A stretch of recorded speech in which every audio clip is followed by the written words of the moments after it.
सनातन वैदिक रामराज परिषद के सर्वोदय नगर स्थित कार्यालय में आज एक प्रेस वार्ता का आयोजन किया गया, जिसमें संस्था के महामंत्री वीपी सिंह एवं जनसंघ पार्टी के राष्ट्रीय महामंत्री राकेश दीक्षित ने प्रेस वार्ता को संबोधित किया। उन्होंने बताया कि लोकसभा चुनाव 2024 में कानपुर लोकसभा सीट से निर्दलीय प्रत्याशी अजय कुमार मिश्रा की विचारधारा एवं उपरोक्त दोनों संगठनों की विचारधारा समान है, अतः दोनों संगठनों के पदाधिकारी ने लोकसभा 2024 के चुनाव में निर्दलीय प्रत्याशी अजय कुमार मिश्रा को पूर्ण समर्थन देने का ऐलान किया है।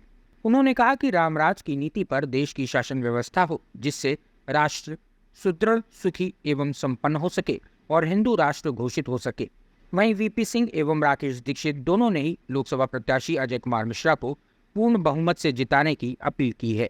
इस अवसर पर लोकसभा प्रत्याशी अजय कुमार मिश्रा ने संपूर्ण समर्थन के लिए दोनों संगठनों का आभार प्रकट करते हुए एक वचन दिया कि दोनों संगठनों की मूल विचारधाराओं के अनुसार ही वे कार्य करेंगे। वहीं उपरोक्त विषय की जानकारी मीडिया प्रभारी तेज बहादुर सिंह ने प्रेस को दी। इस अवसर पर शहर के तमाम गणमान्य लोग उपस्थित रहे, जिनमें स्वतंत्र प्रकाश चतुर्वेदी, राजीव अग्निहोत्री, अशोक गुप्ता, विनय कुमार पांडे एवं विश्वेश्वर पांडे मुख्य थे। चुनी हुई सरकार है, विधायक है, सांसद है, लेकिन आज 15 सालों से सीवर लाइन इसमें नहीं पड़ पाई। तो हम प्राथमिक चीज़ों पे सबसे ज़्यादा ध्यान देंगे। हम उनके शौचालय की व्यवस्था, उनके लिए सीवर लाइन की व्यवस्था हो ताकि उनके घरों में पानी नहीं भरे, इसकी व्यवस्था सबसे पहले करेंगे। उसके बाद शिक्षा पे हम बात करेंगे। शिक्षा के लिए हम चाहते हैं कि एक समान शिक्षा सबके लिए हो और एक दर पे हो। उसमें चाहे नेता का बच्चा पढ़े और चाहे वो गरीब से गरीब आदमी का आदमी उसमें पढ़ पाए, इस तरीके की व्यवस्था हम शिक्षा में चाहते हैं। और चौथी व्यवस्था हम न्याय में चाहते हैं कि न्याय त्वरित मिलना चाहिए। किसी के साथ कोई हादसा होता है तो तुरंत उसके साथ न्याय की व्यवस्था होनी चाहिए। रामराज की यही सबसे सुंदर व्यवस्था थी। दक्षिण जिले में भी हम चाहते हैं कि वहाँ पे भी न्यायिक व्यवस्था की जाए, क्योंकि दक्षिण के लोगों को काफ़ी यहाँ से निकल के आना पड़ता है, काफ़ी दूरी तय करनी पड़ती है। तो वहाँ पे भी प्रशासनिक व्यवस्थाएं और न्यायिक व्यवस्थाएं बनाई जाए वैकल्पिक रूप से, क्योंकि काफ़ी बड़ा एरिया है। कुमार मिश्र सनातन वैदिक रामराज परिषद के राष्ट्रीय अध्यक्ष हूँ। आज हमारी पार्टी और जनसंघ पार्टी द्वारा इस संयुक्त प्रेस वार्ता बुलाई गई है। इसका कारण ये है कि हम लोगों ने एक समान विचारधारा पर केंद्रित होकर एक दूसरे का समर्थन करने, लेने और देने का निर्णय लिया है। हमारे साथ यहाँ पर श्री राकेश दीक्षित जी, जो राष्ट्रीय अध्यक्ष हैं, राष्ट्रीय महामंत्री हैं, और हमारे वरिष्ठ जनसंघ के कार्यकर्ता श्री तेज बहादुर सिंह जी भी मौजूद हैं। तो ये उनके राष्ट्रीय अध्यक्ष भी परसों आए थे। हम लोगों ने निर्णय लिया है कि हम जनसंघ का समर्थन ले रहे हैं और आपने निर्णय लिया है कि हम सनातन वैदिक रामराज परिषद के समर्थित प्रत्याशी अजय कुमार मिश्रा को बिना किसी शर्त विचारधारा के आधार पर अपना पूर्ण समर्थन दे रहे हैं। अगर पार्टी जीतती तो किस तरीके में, अगर पार्टी जीतती है और हमारे प्रत्याशी अब मैं जीतता हूँ, तो हम लोग सबसे पहले ग्राउंड लेवल पे जो समस्याएं हैं मलिन बस्तियों की, उन समस्याओं को दूर करने का प्रयास करेंगे। और कल से लगातार मैं दौरे कर रहा हूँ, देख रहा हूँ कि मलिन बस्तियों में समस्याएं बहुत ज़्यादा हैं।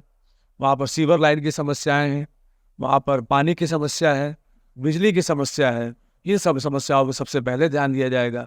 उनके आवास को भी हम लोग सामाजिक एक सहभागिता करके डबल स्टोरी बना के उन्हीं के लोगों को आपस में एडजस्ट करके उसको भी बनाने का प्रयास करेंगे। ये हमारा सबसे प्राथमिक काम है, जो अन्य पार्टियां नहीं कर रही है उसको हम लोग करने का प्रयास करेंगे। दक्षिण को जिला घोषित करने के लिए भी हम लोग प्रयास करेंगे, क्योंकि दक्षिण जो है एक जिला के तौर पे घोषित करने की अर्हता पूरी करता है। हम लोग उसमें प्रयास करेंगे। और भी महत्वपूर्ण काम हम लोग उसमें है। उसमें एक तो है कि गौओं का संरक्षण, गौवंश का संरक्षण हमारी प्राथमिकता के आधार पर उसमें किया जाएगा। अभी जितनी भी तरीके की पार्टियां हैं उन सब में ये गौवंश संरक्षण का काम जो है किया जा रहा है, वो बहुत अच्छे तरीके से नहीं हो रहा है। तमाम गौशालाएं हैं जिसमें गाय मर रही हैं, वहाँ पे जो पर्याप्त रूप में उन पर भोजन पानी की व्यवस्था नहीं हो रही, तो वो सब भी हम लोग ठीक करेंगे। तो इनिशियल स्टेज पे हम इन 4-5 बातों पर ध्यान देंगे। एक और जो महत्वपूर्ण मुद्दा है वो है कि जैसे श्री राम के राज्य में विप्रधेन सुरसंत हित कार्य किया गया था, हम लोग भी विप्रधेन सुरसंत हित इन सभी का ध्यान रखते हुए सामाजिक संरचना एक ऐसी गठित करेंगे जिसमें सबका कल्याण हो, सबका मंगल है। क्योंकि राजनीति राष्ट्र के मंगल के लिए है, राजनीति अपने स्वार्थ पर नहीं हिल जाती। बिठूर हमारे संसदीय क्षेत्र में अभी नहीं आता है, लेकिन बिठूर में हम लोग पहले से ही काम कर रहे हैं। हम लोगों ने वहाँ पे तकरीबन 2 मंदिरों को जीर्णोद्धार कराया है और भू माफियाओं से लड़ते हुए कराया। भू माफियाओं ने उनकी ज़मीनों पे कब्जा कर लिया था।